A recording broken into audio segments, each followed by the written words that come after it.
Olá, eu sou o João Lucas e essa é a nossa TV Beija-Flor, a revista eletrônica do Festival Nordestino de Teatro de Guaramiranga. Este ano, com os obstáculos que a humanidade enfrenta pela pandemia Covid-19, que nos coloca em condição de isolamento social e distanciamento físico, o FNT está diante de um novo ato de invenção e desafia sua criatividade para conectar suas formas de ser a estes tempos. Nessa edição especial, as cortinas vão se abrir com a nossa Mostra Nordeste em formato digital. Nossa sala de debates será a sala da sua casa. A mostra Música no FNT entra no universo das lives. Os desafios contemporâneos para a sustentabilidade serão discutidos em um webinário conectando mostras e festivais do país inteiro. Agora, em 2020, nossos programas da TV Beija-Flor deixam o telão na praça e passam a ocupar as telas do seu computador, do seu telefone e, quem sabe, até da sua TV.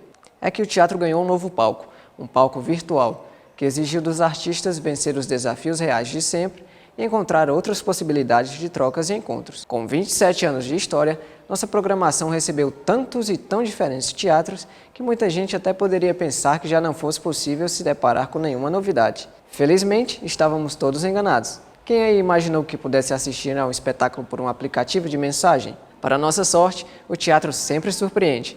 Prova disso é que recebemos 99 inscrições para a Mostra Nordeste desta edição do FNT. Uma alegria! 10 espetáculos entram em cena com grupos da Bahia, do Rio Grande do Norte, de Sergipe, de Pernambuco e aqui do Ceará. Dessa vez, você confere tudo sem precisar sair de casa. Não tem fila, não tem aquele friozinho de sempre, não tem o bar do Odilon para terminar as noites, mas tem muita arte para nos fazer companhia. Sejam todos muito bem-vindos, vindas e vindes à 27ª edição do Festival Nordestino de Teatro de Guaramiranga. No programa de hoje, nossas webséries apresentam os grupos de Pernambuco Majlut com o espetáculo O que Coube numa VHS e o Teatro Fronteira com o espetáculo O Evangelho segundo Vera Cruz.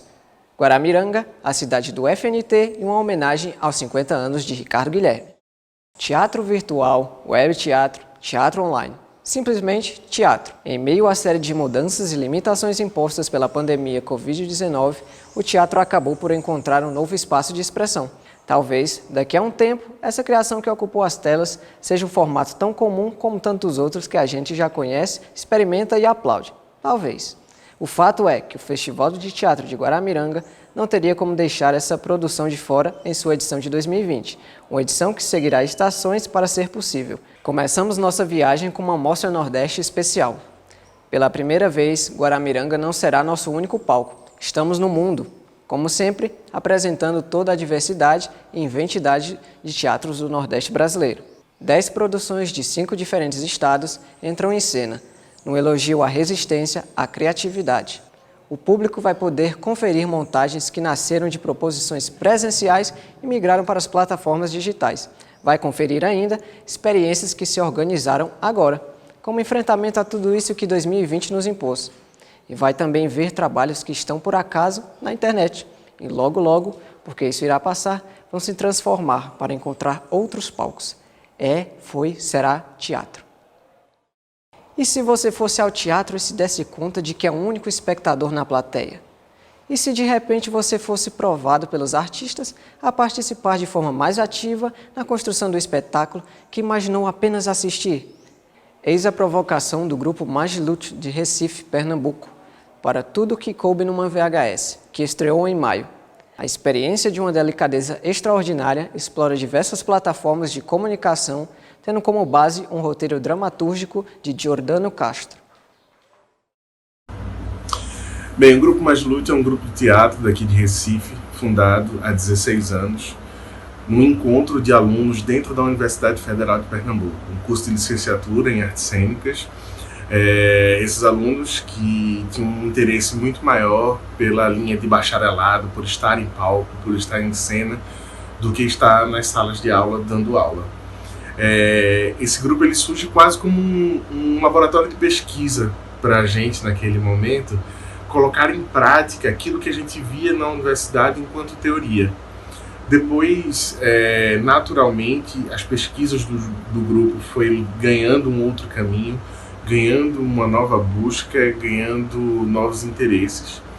E em 16 anos de trajetória, o Grupo Majlut montou já 10 espetáculos de palco E nessa situação em que a gente está vivendo agora, essa situação de pandemia, o Majlute criou dois trabalhos, que é aquilo que a gente via na universidade enquanto teoria.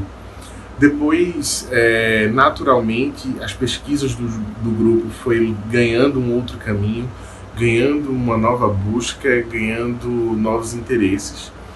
E em 16 anos de trajetória, o Grupo Majlute montou já 10 espetáculos de palco. E nessa situação em que a gente está vivendo agora, essa situação de pandemia, o Majlute criou dois trabalhos, o Tudo que Coube numa VHS e Todas as Histórias Possíveis.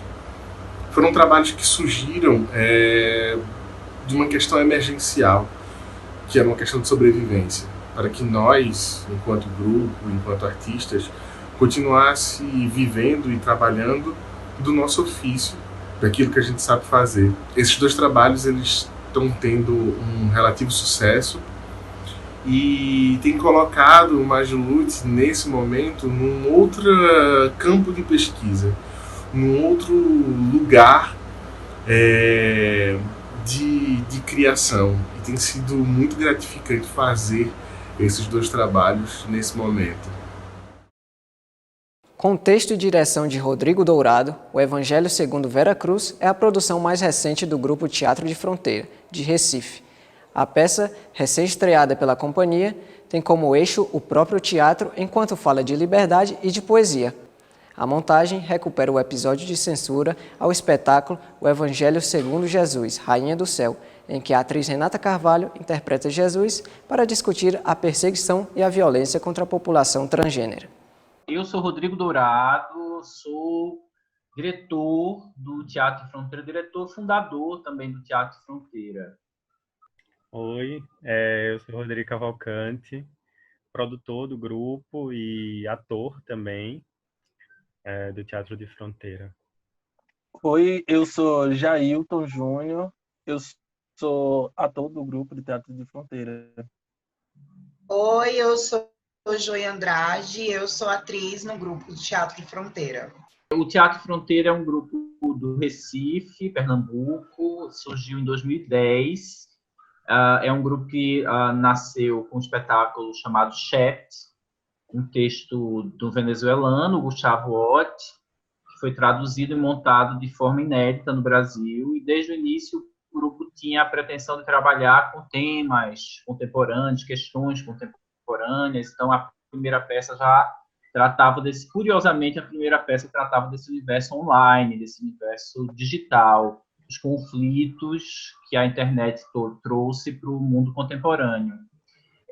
Ao longo desses 10 anos, a gente entrou de cabeça numa pesquisa sobre o teatro documentário e o biodrama, que é um subgênero do teatro documentário. Então, nós montamos, em 2012, o Olivier e Lili, uma história de amor em 900 frases, um espetáculo também inédito no Brasil, a partir de um texto francês, que foi traduzido e dirigido por nós, do Fronteira. E a partir de 2014 nós entramos num processo de trabalho com solos. Então a gente tem 4 solos do grupo. A gente teve o Complexo de Cumbuca, Solo Diva, Na Beira e o Luzir é Negro, que é o espetáculo que chegou a Guaramiranga em 2018. Todos esses espetáculos, de alguma forma, trabalham com a questão do teatro documentário, como eu já disse, com o biodrama, quer dizer, com a autobiografia dos seus performers, né? E são trabalhos que mexem com experiências, vivências da margem, digamos assim, né? Da população LGBT, de artistas que trabalham com matrizes da cultura popular, que é o caso do espetáculo Na Beira, e em Luzir é Negro a gente entra no debate sobre a questão racial, através da encenação da biografia de Marconi, que é um homem negro, um homem do candomblé, e a partir desse ano a gente começa a trabalhar com o Evangelho segundo Vera Cruz, que é o espetáculo que a gente vai levar para a versão online do Festival do Guaramiranga 2020. Esse espetáculo continua debatendo a questão da vivência LGBT, enfocando a questão da vivência trans. É um espetáculo que nasce recriando os episódios de censura ao Evangelho segundo Jesus, Rainha do Céu, um espetáculo brasileiro, protagonizado pela atriz Renata Carvalho, e que, desde a sua estreia, vem sofrendo uma série de interdições, proibições e censuras no Brasil todo. Então, a gente pega um episódio acontecido com um espetáculo em Garanhuns, que é uma cidade do interior de Pernambuco, e a gente transforma esse episódio num novo espetáculo para debater essas questões. E é isso aí, a gente está muito feliz em chegar a Guaramiranga novamente nessa versão online, porque a nossa experiência em 2018 em Guará foi incrível, foi linda, e a gente fez muitos amigos, fez muitos contatos, aprendeu muito, e voltar agora está sendo uma alegria. Depois do Carnaval, a gente foi surpreendido com a pandemia aqui no Brasil, né? E a gente teve que reconfigurar todo esse plano, todo esse planejamento que a gente tinha. E no meio do caminho surgiram alguns editais emergenciais que a gente teve uma oportunidade de ser contemplado em algum deles. O primeiro foi um edital do Itaú Cultural que possibilitou que a gente pudesse desenvolver um trabalho de forma remota, chamado Puro Teatro. Foi um trabalho que a gente estreou em julho desse ano. É um conto de Rodrigo, e que a gente protagonizou, eu e ele. Era um desejo nosso também de voltar a atuar, de voltar a estar em cena, assim. Nos últimos anos eu fiquei muito nesse lugar da produção e Rodrigo muito no lugar do diretor. E aí foi um super desafio para a gente, porque é uma linguagem que a gente não está muito acostumado, que é essa linguagem do audiovisual, né? E aí a gente fazer isso também sozinhos, cada um das suas casas, sendo dirigidos remotamente, também foi um super desafio. E é um processo de novos aprendizados também. Eu acho que um legado que a pandemia do coronavírus vai deixar para todos nós, assim, é um legado de novos aprendizados. Eu acho que, sobretudo para a gente que é do teatro, a gente está reaprendendo a fazer teatro, sabe? Entendendo também que outras possibilidades de teatro podem coexistir dentro dessa ideia do que a gente entende por teatro. A gente se manteve em movimento ao longo desse processo da pandemia, desde março, que eu não vejo fisicamente ninguém que está aqui ensaiando comigo. Então, é muito doido isso, porque a gente vinha num ritmo de se encontrar semanalmente, né? E de repente eu não vejo Rodrigo há 6 meses. Quer dizer, vejo aqui, né? Nos nossos ensaios virtuais, nas nossas reuniões virtuais. E isso foi uma forma da gente se manter conectado ainda, sabe? Da gente não se afastar, da gente não se distanciar, da gente se manter. A gente está se reinventando, entendendo como é fazer teatro nessas novas plataformas e tentando ainda manter essa arte que é tão pungente na gente viva. E a câmera tornou-se o nosso palco, pode-se dizer assim. Quando eu desligo aqui, eu estou fora de cena. Quando eu ligo, eu estou em cena. E esses mecanismos que faz a gente pensar, olha, é tão possível tanto fazer. Eu, particularmente, não consigo imaginar tanto o espetáculo presencialmente. É interessante isso, assim, porque agora a gente tem pretensão de fazê-lo presencialmente após essa pandemia, após tudo isso, mas é muito doido, assim, pensar como vai ser presencialmente, sendo que a estreia desse espetáculo foi de maneira remota, virtual, né, e um espetáculo adaptado. Então, assim, para a minha pessoa, enquanto atriz, está sendo um grande desafio, né, um desafio muito grande, assim, porque eu sinto que é um outro tom que a gente precisa dar. Não sei se talvez seja um tom mais, não sei, assim, naturalista, não necessariamente, mas às vezes eu sinto que a gente precisa dar determinados tons, assim. Eu acredito que no futuro, é um debate que a gente sempre tem, assim, no grupo, que no futuro a gente vai ter tanto teatro presencial acontecendo, quanto teatro online acontecendo, né? Porque, por exemplo, muitas pessoas não podem ir ao teatro, né? Tipo, tem problemas são antissociais, ou tem algum tipo de transtorno mental, assim, de que não pode ficar em um local fechado, claustrofóbicos e tal. E talvez essa alternativa seja uma alternativa delas não se afastarem completamente do teatro.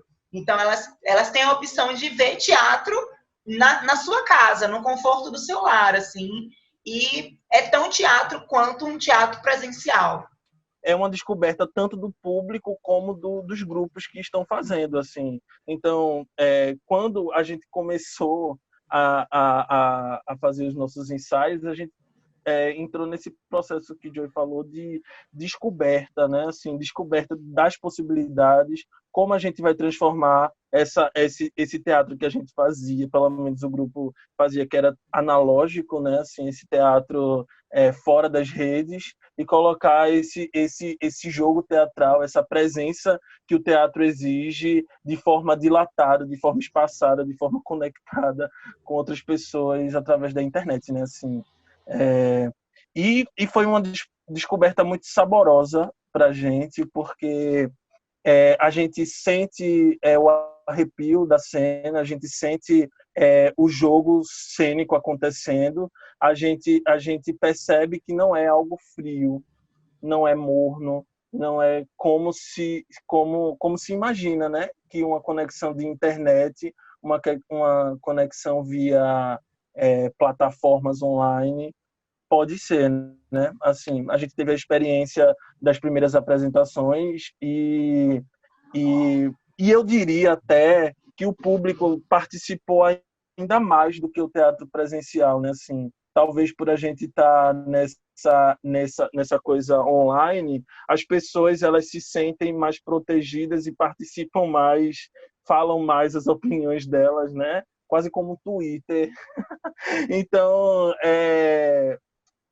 eu acho que a gente conseguiu novos ganhos e novos frutos e novas possibilidades, que com certeza, se esse espetáculo ele for feito presencial, ele vai trazer muito disso, assim, do que a gente construiu até aqui, né?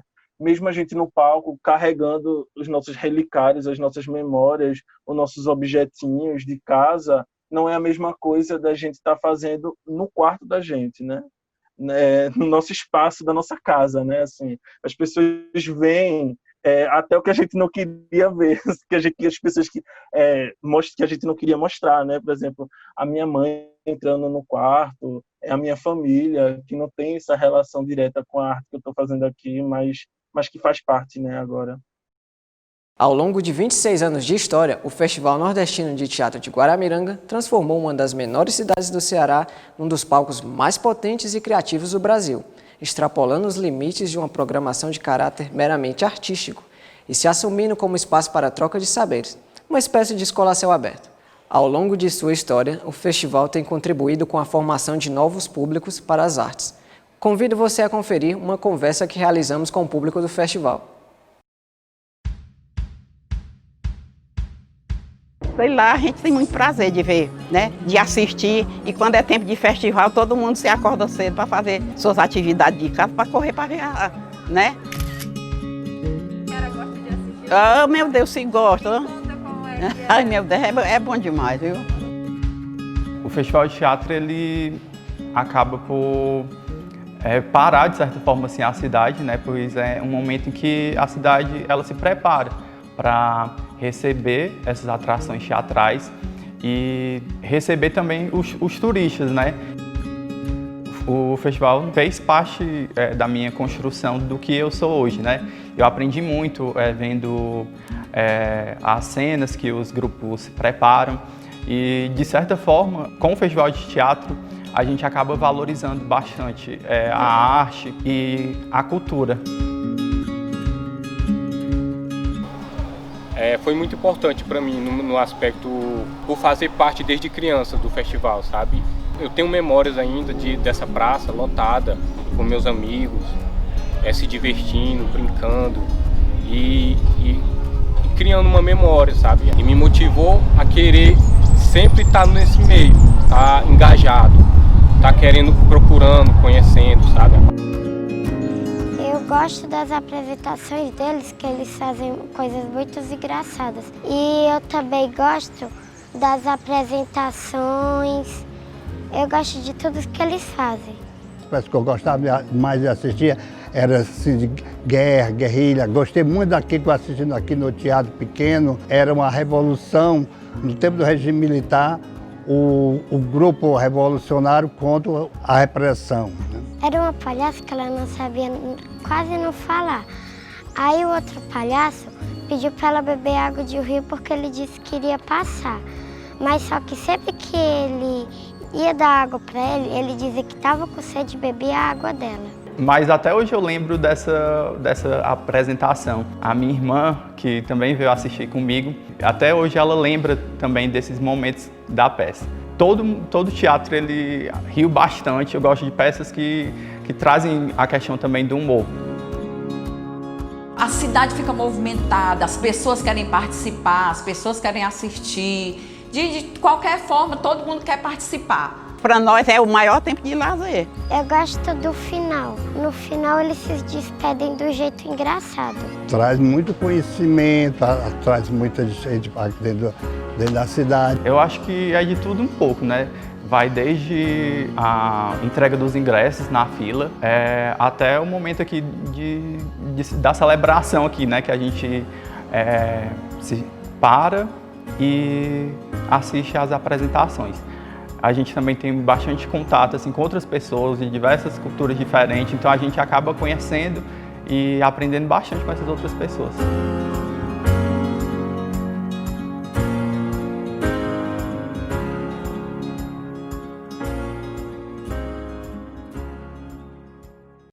Essa edição especial do Festival Nordestino de Teatro homenageará o grande ator, dramaturgo, diretor, professor e historiador Ricardo Guilherme. Esse múltiplo artista faz 50 anos de teatro e 65 anos de vida.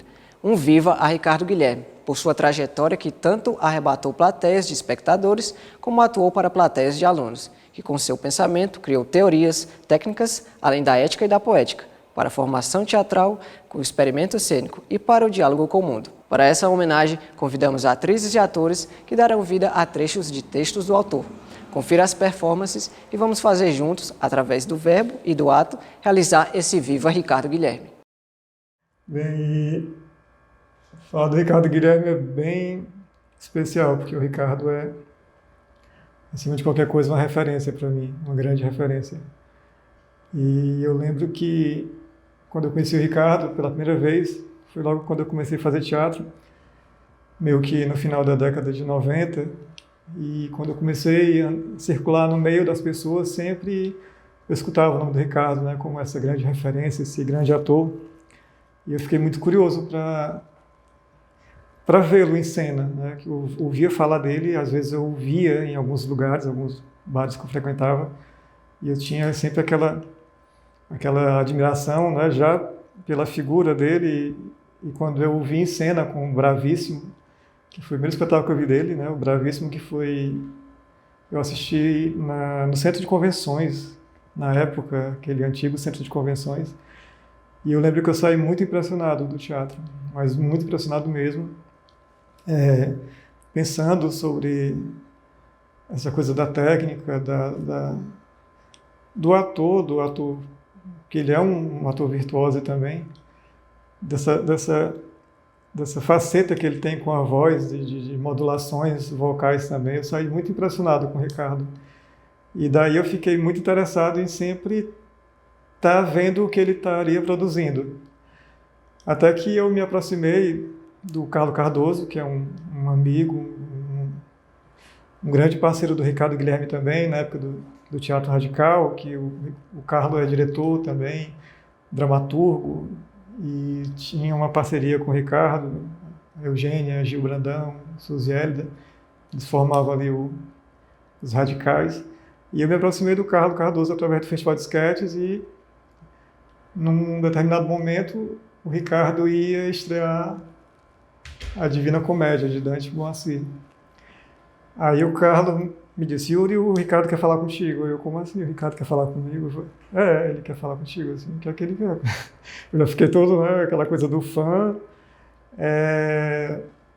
meio ansioso, né? O Ricardo quer falar comigo, o que é que ele quer, né? O Ricardo tá... Aí ele, acho que ele quer ver alguma coisa de figurino contigo, aí, certo. Aí eu lembro que eu cheguei no Teatro Radical, assim, meio nervoso, aí o cara tava lá e tal. Aí o Carlos apresentou, Ricardo, Yuri, Naná. E aí era assim, de fato, ele me pedindo para eu criar um figurino para ele para a estreia do Dante Moacir. E daí a gente teve um processo de eu ficar assistindo os ensaios, que eram aulas, na verdade, né? Você vê o Ricardo ensaiando, é uma aula de teatro, de interpretação. E eu ficava muito ali, impressionado, assim, gente, eu estou diante do Ricardo Guilherme e tal. E até que nós chegamos a conversas, tudo, e foi criado o figurino. E eu lembro que eu sugeri, Ricardo, eu penso de tu estar o corpo mais exposto, menos intervenções, né, de tecido, de coberta. E a inspiração foi uma raia, que ele tinha umas partituras que era de aceno, enfim, tinha essa coisa do aceno, do céu e da terra. E eu pensei em uma coisa muito cearense também, e me veio a ideia de fazer uma raia, né, o figurino dele. Então, a gente brincava que nos braços tinha tipo o rabo da raia, enfim, e eu confeccionei todo à mão esse figurino, ia lá, montava nele, jogava o tecido nele, assim, né, tinha um short grande que parecia uma raia e tal, e ficava montando essa estrutura muito delicada no corpo dele, que era esse rabo de arraia que toda vida tinha que vestir, toda apresentação tinha que vestir o Ricardo. E foi muito bacana esse momento, né, de conhecer o Ricardo, de estar ali naquele meio, de estar no Teatro Radical, que era um espaço maravilhoso, um espaço enorme, que cada um do elenco, cada um tinha uma sala. Foi um momento muito rico para mim. Fiz o curso do Teatro Radical, na época também lá, eu frequentei muito o espaço. E daí foi se estreitando o laço com o Ricardo, né? Até que viramos amigos, de bebedeira, de bar, de conversa. Teve um determinado momento em que a gente criou em um espaço, um bar lá do Benfica, criou a Patuscada, o Cícero criou a Patuscada, e eu criei a Anti-Patuscada, que era uma anti-festa, um momento de depressão, só de música deprê, de desamores, de dores de cotovelo, e o Ricardo adorava isso. A gente ficava no balcão, eu botando lá Bethânia, Alcione, Rorô, e ali sofrendo, e ele adorava assim, esse momento da Antipatuscada. Então, assim, além da grande referência que o Ricardo é para mim, de ator, de diretor, de um cara que criou uma poética, de uma pessoa que está sempre inquieto, um artista sempre inquieto, ele nunca está na zona de conforto. Mesmo ele tendo criado a poética do Radical, ele mesmo se questionava com relação à poética dele, e até hoje ele é um artista inquieto. Para mim ele é o melhor, assim, né? Assim, eu acho o Ricardo um grande ator, uma grande referência, não só para nós aqui de Fortaleza, no Ceará, mas para o teatro em si, né, do mundo. E é isso, assim, falar do Ricardo, eu, né, tentei esboçar aqui o Ricardo, essa memória que eu tenho muito bacana dele, desse momento. E tem uma outra coisa que eu fiquei muito feliz, dessa parceria, dessa amizade que a gente teve, que nós temos até hoje mesmo, a gente estando um pouco distante, foi que o Ricardo, ele tem não vou dizer brincadeira, que a palavra não é essa, mas ele escreve alguns textos para algumas pessoas que ele é próximo, que ele gosta e tal. São textos que ele escreve como se ele fosse o Nelson Rodrigues. E ele escreve para a pessoa como se o Nelson Rodrigues tivesse escrito para aquela pessoa. E ele sempre lia esses textos quando ele escrevia para alguém e tal. E uma dessas vezes, em 2003, ele escreveu um para mim. Eu não acreditei quando ele escreveu assim, Ricardo, sério, o Nelson Guilherme escreveu um texto para mim. Ele foi... E teve um momento, era todo quase um ritual para ler esse texto. A gente foi para um bar e bebia e tal, e lá para as tantas ele lia o texto, né, em voz alta para quem estava lá escutar. E é um texto muito lindo, eu fiquei muito honrado, muito feliz de ter recebido esse texto do Nelson Guilherme, do Ricardo. E eu vou ler um trechinho aqui que ele escreveu aqui desse texto, que até diz muito do que eu da minha personalidade, do que eu estou vivendo até agora também.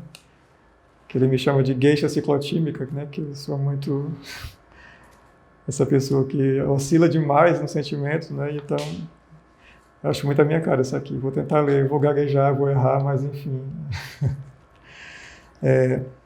Às vezes acordo deprimido, disposto a praticar o harakiri, mas indago a mim mesmo o porquê e não sei. Ponderei então que sem a melancolia indispensável de vez em quando que nos acorda, pontualmente como um passarinho matinal, ninguém consegue ser artista.